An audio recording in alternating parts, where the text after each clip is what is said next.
Welcome back, viewers, and we continue to celebrate International Women's Week. And our next guest is joining us via video chat, and her name is Miss Leanne Lazarus. And today she's be speaking about diabetic eye screening that is taking place in Tobago. Is Leanne there?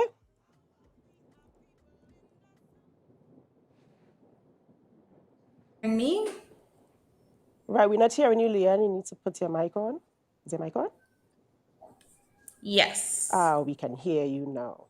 Okay, great. So, Leanne, tell us a little bit about the free eye screen, the diabetic eye screening that is going to take place in Tobago. Tell us a little bit more about it. Tell us about yourself and the organization that you are representing. Okay, so the purpose of us coming to Tobago is we want to provide the free screening that we currently provide in Trinidad. This would be about our third year coming to Tobago. We usually come twice a year.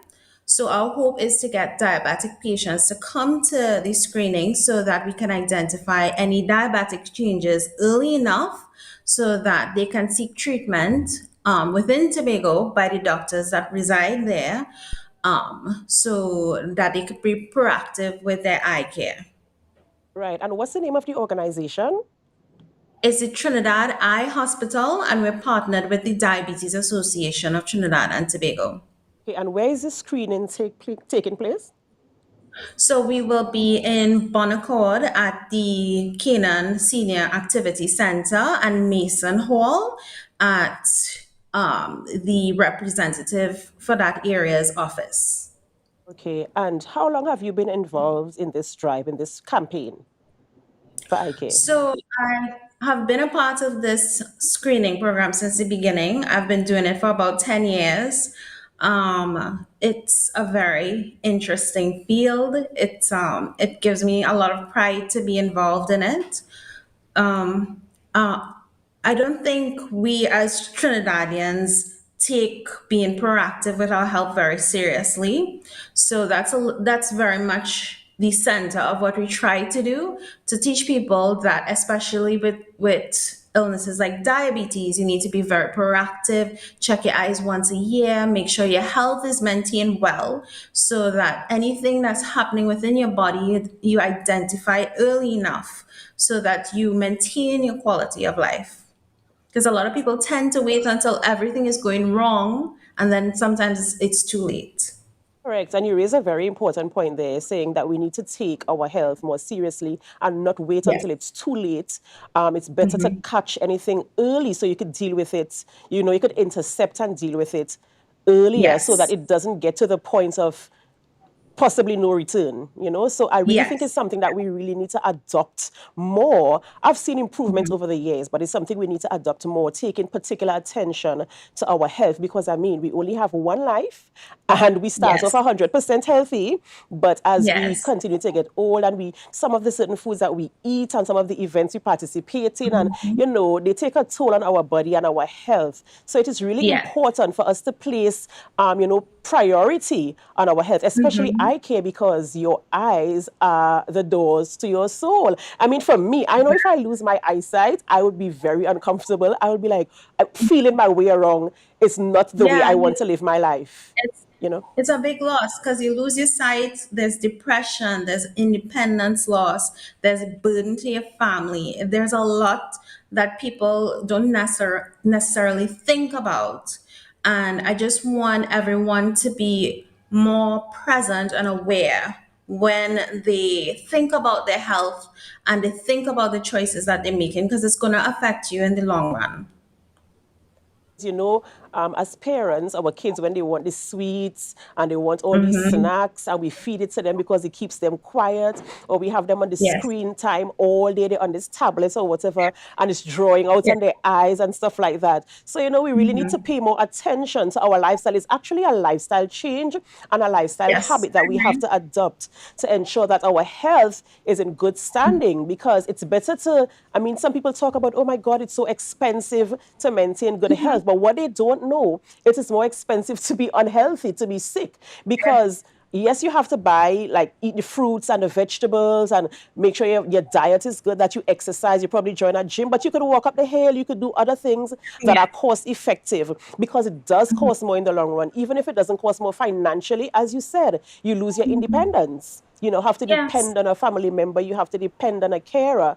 And emotionally, it can take a toll on you, because, you know, when Yeah. you're used to doing everything for yourself, and or you have to depend on someone, it really strips you of that self-confidence, right? True. We're celebrating International Women's Day, and the theme this year is digital, innovation and technology and gender equality. How do you find this theme relative to your industry and your interactions as a woman in general? Techno- I think in terms of a woman in science and the medical field, I think I've been very lucky to have the people who came before me, my managers, my past managers. I was very lucky to have women who were in that position, who encouraged me, who pushed me to certify myself, to study, to be better. So I have never felt like it wasn't possible for me to develop into somebody who could make a difference. So for me, it's all about giving that back to the people who come after me. So I just want women to know they can do anything. It's all about your attitude. You need to focus on what makes you happy and you go after it 100%. Improved your interaction in your field? Because I know, you know, even this very interview right now is obviously done through technology. How has technology helped you to advance your career or your practice? Right. So the screening is somewhat new. So it's technology based. It's the use of fundus photography and an online system which allows us to examine images that are captured. So it's based on a system that's used in the United Kingdom. It is a gold standard across there. So that's our aim, to bring it to Trinidad and have it throughout the country, because we don't really know what the situation is. And we have this technology, we have these advancements that can help us. And it's all about, like I said before, people being proactive and knowing I'm not going to wait. There's this great program that can help me. There are doctors who are willing to assist me. Let's go do it. Awesome. So, ladies and gentlemen, you have heard, there's a screening, eye screening in Tobago. It's free of charge, correct? Yes, it's free of charge. And it's at the Mason Hall. Remind me again, remind the viewers again. It's at Mason Hall, at the I believe it's a Yana Web's office. You could correct me if I'm wrong, and also at the Bonaccord Senior Activity Center. It's on the 16th at Mason Hall and the 17th in Canaan, right? And for further Yes, correct. information, you can call 607-3288, correct? Yes, correct. Further information, call 607-3288, and it's by appointment only. So you need to call Yes. quickly to secure your appointment, to ensure you get your screening done, so we can assess the state of your eye health, right? Thank you so much, Miss Lazarus, for being here with us this morning. Thank you so much for sharing the information with us, and also for encouraging women to, you know, step up, that they can do anything, and that technology is not that scary. It's actually very helpful, and it can help us to progress in our lives in general, in our professions, in our careers, and in our social and family lives as well. Thank you so much, ladies and gentlemen. You've heard it. So call the number to make your appointments for your eye care examination, for to assess whether how far your diabetes has progressed, or if you have diabetes or not. We're going to a break right now, and we're asking you to stay with us, come back with us after the break, and remember to share the live, share the live, share the live.